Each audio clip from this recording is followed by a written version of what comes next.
ఉభయ గోదావరి జిల్లాల graduate MLC అభ్యర్థిగా పేరాబత్తుల రాజశేఖర్ పేరు ఖరారు చేసినప్పుడే గెలుపు ఖాయమైందని జిల్లా అధ్యక్షుడు మంతెన రామరాజు అన్నారు. 78,000 కోట్ల మెజారిటీతో గెలుపుకు కారణం కూటమి ప్రభుత్వంపై పట్టభద్రులకు ఉన్న నమ్మకమే అని స్పష్టం చేశారు. ఎమ్మెల్సీగా గెలిచిన రాజశేఖర్ను అభినందించారు రామరాజు. తమ ప్రభుత్వం చేసే అభివృద్ధితో రాబోయే ఏ ఎన్నికల్లో అయినా కూటమి గెలిచి తీరుతుందని ధీమా వ్యక్తం చేశారు. రాష్ట్రంలో ప్రతి నియోజకవర్గంలో ఇండస్ట్రియల్ పార్క్ ఏర్పాటు చేసి ఉద్యోగాలు కల్పిస్తామంటున్న మంతెన రామరాజుతో మా ప్రతినిధి Bhargav face to face. Graduate ఎమ్మెల్సీగా పేరాబత్తుల రాజశేఖరం ఘన విజయం సాధించారు. ప్రస్తుతం పశ్చిమ గోదావరి జిల్లా అధ్యక్షులు ఇప్పుడు మనతో ఉన్నారు, మంతెన రామరాజు గారు. సార్ చెప్పండి, టీడీపీ అభ్యర్థి ఘన విజయం సాధించారు, ఎలా భావించవచ్చు? చాలా సంతోషంగా ఉంది. ముందరగా ఏదైతే గవర్నర్ నారా చంద్రబాబు నాయుడు గారు కానీ, అదేవిధంగా పవన్ కళ్యాణ్ గారు ఎన్డీఏలో కూటమిలో భాగంగా లోకేష్ బాబు గారు కానీ, పురంధేశ్వరి గారు కానీ, వారి ఆధ్వర్యంలో మొత్తం తెలుగుదేశం, జనసేన, బీజేపీ ఎన్డీఏ ఉమ్మడి అభ్యర్థిగా పేరాబత్తుల రాజశేఖర్ అని వ్యక్తిని నిర్ణయించిన రోజునే గెలుపు డిసైడ్ అయింది.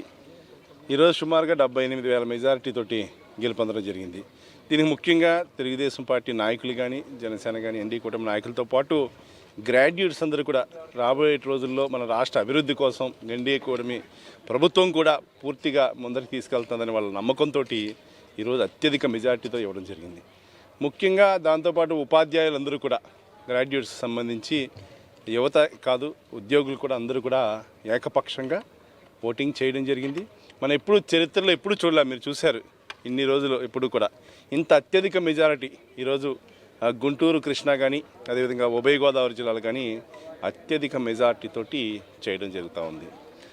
ముఖ్యంగా దీనికి ప్రతి ఒక్క కార్యకర్త కూడా ఎన్రోల్మెంట్ కానించి అందరూ కూడా చక్కగా చేసుకున్నారు. అందరూ కూడా మన రాష్ట్ర అభివృద్ధి కోసం పక్కన ఉద్యోగ అవకాశాలు పెంచాలి, 20 లక్షల ఉద్యోగాలు కానీ, ఉపాధి కానీ తీసుకురావడానికి ఇండస్ట్రీస్ కానీ, అదేవిధంగా మొన్న ఎలక్షన్ ఏదైతే జరిగిందో 1/3 అంటే సుమారుగా 33% అన్ని వర్గాలు సుమారుగా 32 మంది పోటీ చేస్తే ఎంతమందికి ఎంత వచ్చినాయో 66% సుమారుగా తెలుగుదేశం పార్టీకి అని, అదేవిధంగా ఎన్డీఏ కూటమి అభ్యర్థికి ఘన విజయం సేమ్ ఏదైతే 2014లో ఎట్లా జరిగిందో అదే రిపీట్ అయింది. ఇప్పుడు కూడా రాబోయే రోజుల్లో అభివృద్ధి ద్వారా ఇంకా వచ్చేటువంటి ఏ ఎలక్షన్ అయినా కూడా పూర్తి స్థాయిలో తెలుగుదేశం ఎన్డీఏ కూటమే గెలుస్తుంది. దీని ద్వారా ఈరోజు ప్రజలు మంచి సంకేతం ఇచ్చారు. అదే సంకేతాన్ని ముందరికి తీసుకెళ్ళడానికి అన్ని వర్గాలు సహాయ సహకారాలు ఇచ్చినందుకు వారందరినీ కూడా ప్రత్యేకంగా కృతజ్ఞతలు, ధన్యవాదాలు. ఎప్పుడు లేని విధంగా పర్సంటేజ్ ఆఫ్ ఓటింగ్ కూడా చక్కగా బాగా జరిగింది. కాబట్టి ఈరోజు అన్ని వర్గాల సహాయ సహకారాలతోటి ఈరోజు పేరాబత్తుల రాజశేఖర్ గారిని అత్యధిక మెజార్టీతో గెలిపించినటువంటి ప్రతి ఒక్క ఓటర్కి కూడా ప్రత్యేకమైన ధన్యవాదాలు, కృతజ్ఞతలు తెలియజేసుకుంటాం. గోదావరి జిల్లాలో ప్రధానంగా యువత కానీ, నిరుద్యోగులు కానీ అత్యధికంగా ఇతర ప్రాంతాలకు ఉపాధి నిమిత్తం, ఉద్యోగాల నిమిత్తం కూడా వెళ్తూ ఉన్న పరిస్థితి ఉంది. మీరు కూడా పరిశ్రమలు చూస్తున్నారు. అలాగే ఇప్పుడు ఎమ్మెల్సీ కూడా ఒక గ్రాడ్యుయేట్ ఎమ్మెల్సీ రావడం జరిగింది. భవిష్యత్తు ఎలా ఉండబోతుంది ఈ జిల్లాలో? పక్క దానికి సంబంధించి పారదర్శకత చంద్రబాబు నాయుడు గారు ఎన్డీఏ కూటమి ఈరోజు ఇండస్ట్రీస్ డెవలప్మెంట్ కోసం పూర్తిగా పనిచేస్తూ ఉంది. ప్రతి ఒక్క కాన్స్టిట్యున్సీలో కూడా ఏపీఐసి ద్వారా కానీ, ఎంఎస్ఎంఈ ద్వారా కానీ పార్కులు ఏర్పాటు చేయటం.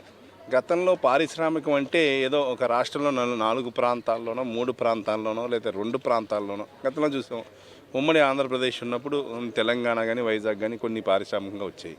ఈరోజు అటువంటి దాన్ని డిఫరెంట్గా ప్రతి మండల head quarter, constituency head quarter ప్రాంతంలో కూడా ఒక ప్రైవేట్ లేఅవుట్ కానీ ఏపీఐసి ద్వారా ఒక లేఅవుట్ చేసి ఇండస్ట్రీస్ పార్క్ని అక్కడ ఉన్నటువంటి పరిస్థితులు ఏ అయితే స్వభావాలు అవసరం ఉన్నాయో దానికి తగ్గట్టుగా ప్రభుత్వం ప్రయత్నం చేస్తూ ఉంది. గవర్నమెంట్ చంద్రబాబు నాయుడు గారు కూడా విజన్ 40-40 పెట్టడం జరిగింది. దాని ద్వారా కూడా ఈరోజు పూర్తి స్థాయిలో తెలుగుదేశం కానీ, జనసేన కానీ సహాయ సహకారాలతోటి పారిశ్రామిక అభివృద్ధి చేయడానికి సంసిద్ధంగా ఉన్నాం. Sir, thank you. అది చూస్తున్నాం కదా, ఈరోజు పారిశ్రామిక అభివృద్ధి సాధించడం ద్వారా కూడా ఉద్యోగులకు సంబంధించి ఉపాధి కల్పించడం, నిరుద్యోగులకు సంబంధించి అలాగే గ్రాడ్యుయేట్లకు ఉద్యోగ అవకాశాలు కల్పించడంలో ముందుంటామని, అలాగే ఇక్కడ విజయం సాధించినటువంటి పేరాబత్తుల రాజశేఖరం ఉభయ గోదావరి జిల్లాల గ్రాడ్యుయేట్ ఎమ్మెల్సీగా విజయం సాధించడం ఖచ్చితంగా ఇది ప్రజల విజయం అంటూ కూడా ఈరోజు మాజీ ఎమ్మెల్యే అలాగే జిల్లా టీడీపీ అధ్యక్షులు మంతెన రామరాజు స్పష్టం చేస్తున్న పరిస్థితి కనిపిస్తుంది.